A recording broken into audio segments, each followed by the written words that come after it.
উত্তরাধিকারী, আমাদের সংসার খুবই কষ্ট। এ পর্যন্ত আমাদের ফাঁসির কোথাও থেকে কেউ ফাঁসে দাঁড়ায় না।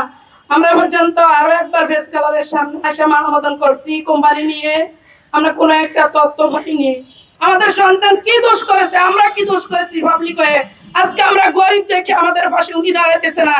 যদি কোটিপতি হইতো তাহলে উনি নিশ্চিতে দাঁড়াইতো। আজকে 4 থেকে 5 মাস তারা ওখানে নৌবাহিনী সেনাবাহিনী ধরে রয়েছে। তারা মাছ ধরতে যায় ওয়াটার ক্রস করার অপরাধে ওখানে নৌবাহিনীরা তাদেরকে ধরে নিয়ে জেলে আটক করেছে। আমরা এই পর্যন্ত এই ঢাকাতে 7-8 বার আসছি। আমাদের ইউনিয়ন পরিষদে গেছি, বোর্ড অফিস গেছি, তারপরে থানার ভিতরে গেছি, জিডি করছি। আমরা লাস্টে কুটকাটের ভিতরেও দিয়েছি। আমাদের সাথে একটা ছেলে ছিল, ওনা এখন চাকরিতে চলে গেছে। ওনা অনেক সহযোগিতা করছে আমাদের লক্ষ্মীপুরের মানুষগুলার। কিছু কিছু খবর মাছরাঙ্গা চ্যানেলে, বৈশাখী চ্যানেলে, ইউটিউবে আমরা বাড়িতে সাংবাদিক নিয়ে প্রথমে আমরা দিয়েছি। এ পর্যন্ত আমরা ঢাকাতে এই 6-7 বার আসছি। আমাদের কোথাও থাকার জায়গা নাই। আমরা নদীভাঙ্গা অসহায় লোক।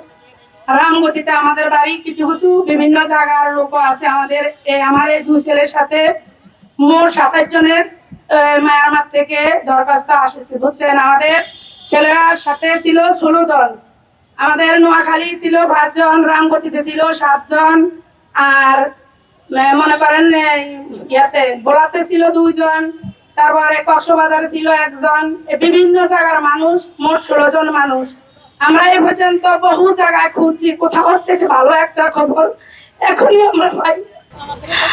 আমরা গরিব মানুষ, ওরাই আমাদের উত্তরাধিকারী, আমাদের সংসার খুবই কষ্ট। এ পর্যন্ত আমাদের ফাঁসির কোথাও থেকে কেউ ফাঁসে দাঁড়ায় না।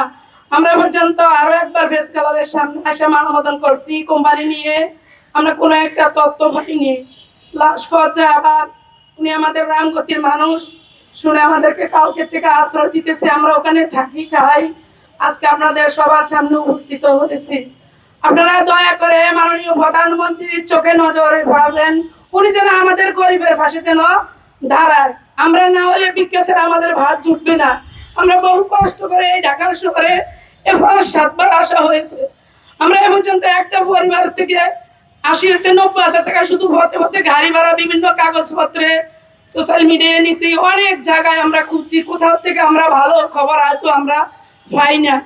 আজকে লাস্ট পর্যায়ে ঢাকা এসে ভাই আমাদেরকে থাকার জায়গা দিল, খাওয়ার সহযোগিতা করলো। আল্লাহ ওরকে অনেক দিন বেঁচে থাকুক। আমরা আজকে আপনাদের সামনে খবরগুলো তুলে ধরছি। আপনারা যেন মাননীয় প্রধানমন্ত্রী এবং যে জায়গায় আপনারা যাওয়ার প্রোগ্রাম আছে তাদের সাথে আপনারা আমাদের এই খবরগুলো জানাবেন। মাননীয় প্রধানমন্ত্রীর কাছে আমাদের আকুল আবেদন, যেন উনি বাংলাদেশের নাগরিক, উনিও রামগতির ছেলে, আমরাও রামগতির জনগণ। আমাদের সন্তান কি দোষ করেছে, আমরা কি দোষ করেছি পাবলিক হয়ে? আজকে আমরা গরিব দেখে আমাদের পাশে উনি দাঁড়াইতেছে না। যদি কোটিপতি হইতো তাহলে উনি নিশ্চিতে দাঁড়াইতো।